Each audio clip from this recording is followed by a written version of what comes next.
So now students, we are going on to time varying magnetic field TVMF।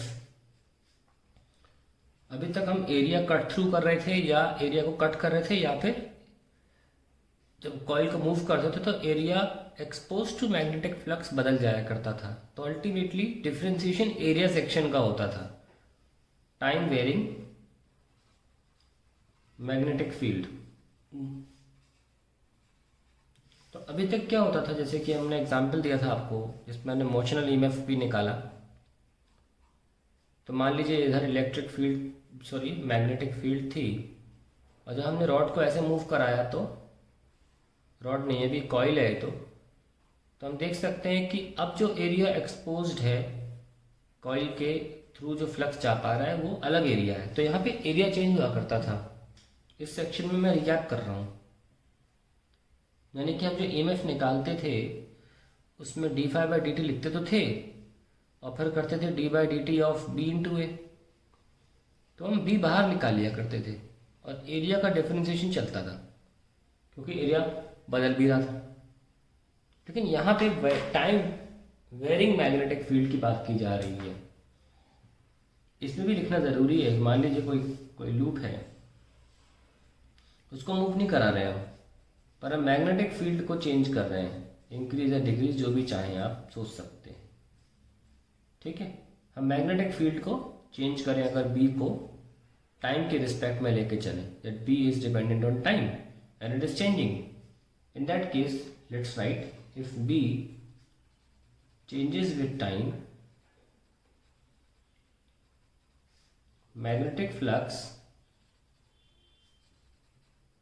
passing through coil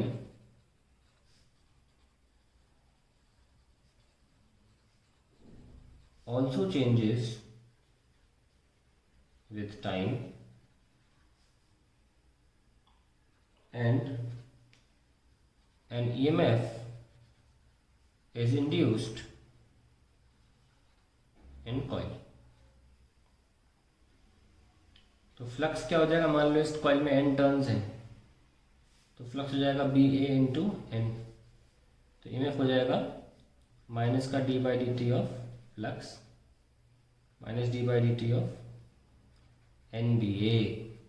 तो यहाँ पे क्या है कि माइनस का एन तो बाहर है, dB/dt मेंटेन होगा, जो कि सवाल में अकॉर्डिंगली दिया जाएगा। जैसे कि एनसीईआरटी क्वेश्चन है, मैं एग्जाम्पल दे रहा हूँ, उसमें b बराबर b0 cos ओमेगा t दिया हुआ है।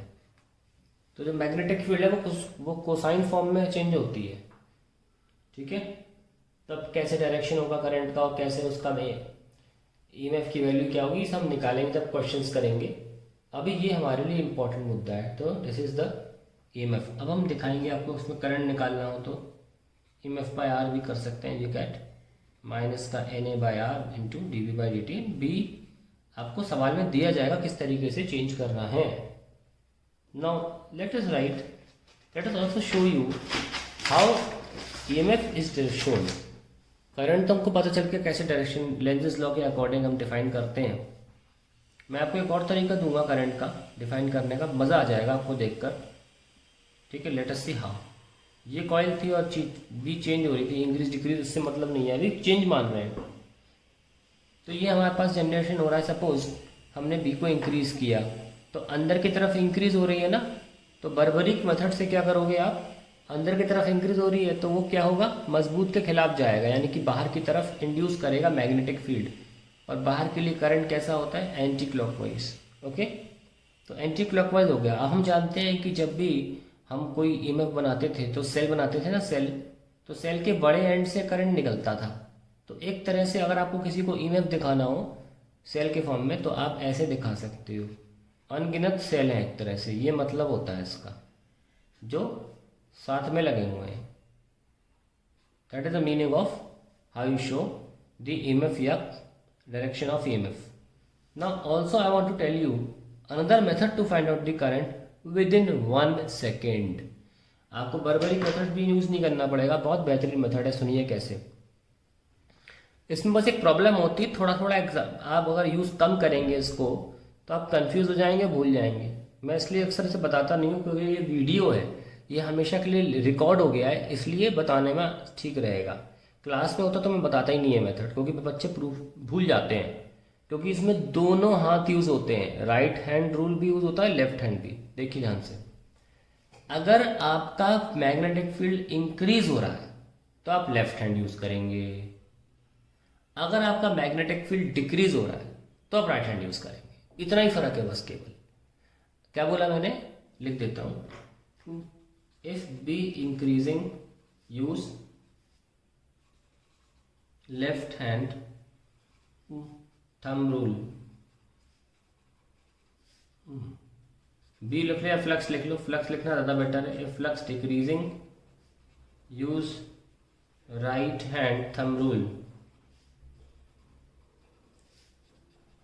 देखो कैसे, तो इसमें जो थंब होगा आपका वो दिखाएगा डायरेक्शन ऑफ फ्लक्स,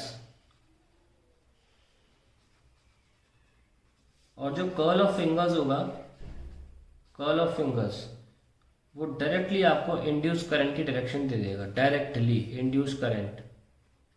तो देखिए इस डायरेक्शन में हमारी फील्ड हमने इंक्रीज करी है ना, तो लगा दो राइट हैंड, कौन सा, left hand thumb rule. Increase में लेफ्ट हैंड यूज करना, ये लगा दिया।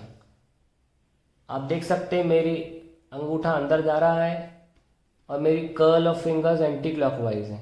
आ गया आंसर, ठीक है भाई। अगर मान लेते हैं मैग्नेटिक फील्ड अंदर ही है पर डिक्रीजिंग है, राइट हैंड थंब रूल। क्या बोला, डिक्रीजिंग में राइट हैंड थंब रूल लगाएंगे। ये देखो क्लॉकवाइज आ गया, क्लॉकवाइज आना भी था, क्लॉकवाइज क्यों आना था, बर्बरिक मेथड से वो कर लो जस्टिफाई कि अंदर डिक्रीजिंग हो रही है तो बर्बरिक क्या करेगा, निर्बल का साथ देगा, तो अंदर ही इंक्रीज करेगा फील्ड, उसके लिए उसके करंट कैसा होना चाहिए, क्लॉकवाइज। तो जब आपका डिक्रीजिंग हो तो राइट हैंड थंब रूल, जब इंक्रीजिंग हो तो left hand thumb rule. Thumb हमेशा मैग्नेटिक फील्ड के डायरेक्शन में रहेगा। बेहतरीन मेथड है, मैंने नहीं बनाया है, ऑलरेडी एग्जिस्ट करता है, ठीक है। चलिए ये आंसर आ गया आपका।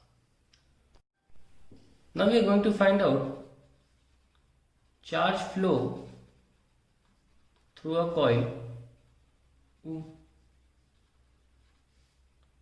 Due to change in flux. जैसे कि हमें देखा कि एक कॉइल ऐसे रखी हुई है और मैग्नेटिक फील्ड, बहुत सारे एक्स बनाने की जगह आप एक क्रॉस लगा के गोला मार सकते हो, तो उसका मतलब होता है रीजन में मैग्नेटिक फील्ड इनसाइड है।